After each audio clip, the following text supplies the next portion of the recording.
किसी ने क्या खूब कहा है, रिश्ते ऐसे बनाओ कि जिसमें शब्द कम और समझ ज्यादा हो, झगड़े कम और नजरिया ज्यादा हो।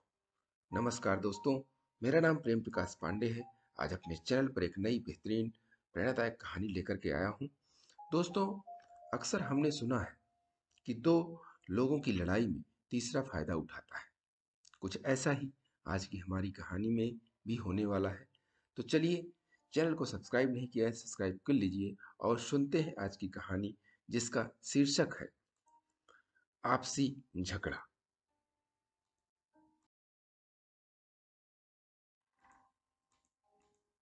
किसी जंगल में एक शेर और एक चीता रहते थे। वैसे तो शेर बहुत बलवान होता है, किंतु वह शेर बूढ़ा हो गया था। उससे दौड़ा नहीं जाता था। चीता मोटा और बलवान था।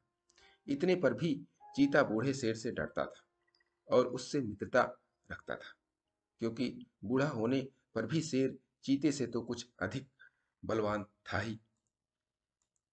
एक बार कई दिनों तक शेर और चीते में से किसी को कोई शिकार नहीं मिला। दोनों बहुत भूखे थे। दोनों शिकार की तलाश में निकल पड़े। उन्होंने देखा कि एक छोटा हिरन पास में ही चर रहा है।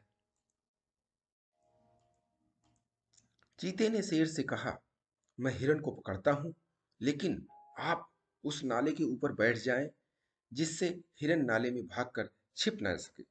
शेर नाले पर बैठ गया। चीते ने हिरन को दौड़कर पकड़ लिया और मार डाला, लेकिन हिरन बहुत छोटा था। उस हिरन से दो में से किसी एक की ही भूख मिट सकती थी। दोनों भूखे थे। चीते के मन में लालच आने लगा। चीते ने कहा, हिरन को मैंने अकेले मारा है, इसलिए इसे मैं अकेले ही खाऊंगा।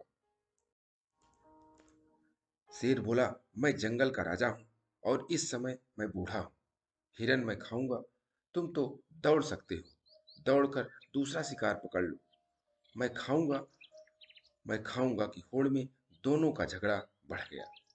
वे दोनों आपस में दांत और पंजों से लड़ने लगे। झाड़ी में छिपा एक सियार यह सब देख रहा था।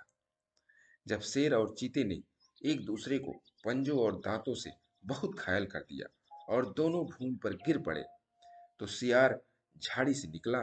वह हिरन को घसीट कर झाड़ी में ले गया और उन दोनों के सामने ही बड़े आराम से खाने लगा। और वे तो देखते ही रह गए। शेर और चीते में से किसी में भी अब इतनी हिम्मत नहीं बची थी कि कोई भी उठ सके। दोस्तों, जब भी दो व्यक्ति किसी वस्तु के लिए लड़ने लगते हैं, तो उन दोनों की हानि होती है। लाभ तो कोई तीसरा ही उठाता है। इसीलिए आपस में लड़ना नहीं चाहिए। कुछ हानि भी हो तो उसे सहकर मेल से ही रहना चाहिए। दोस्तों, इस छोटी सी कहानी बहुत ही समझदारी की बात बताती है कि आपसी झगड़ा करने से तीसरा हमेशा फायदा उठाता है।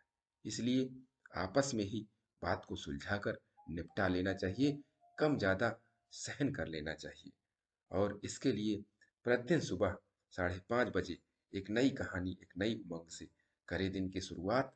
तब तक के लिए छोटों से मिले प्यार और बड़ों से मिले आशीर्वाद और भगवान के सहारे के साथ यही कहूँगा, काम तो सभी करते हैं, पर काम करो कुछ ऐसा कि उदाहरण बन जाए। ये छोटी सी स्टोरी आपको अच्छी लगी, लाइक कीजिए, शेयर कीजिए, अपने मित्रों में भी कमेंट्स जरूर करिए। और चैनल को अभी तक सब्सक्राइब नहीं किया है, सब्सक्राइब कर लीजिए। और नई नई बेहतरीन मोटिवेशनल स्टोरीज आपको मिलती रहेंगी। इसके लिए प्रेस बेल आइकन।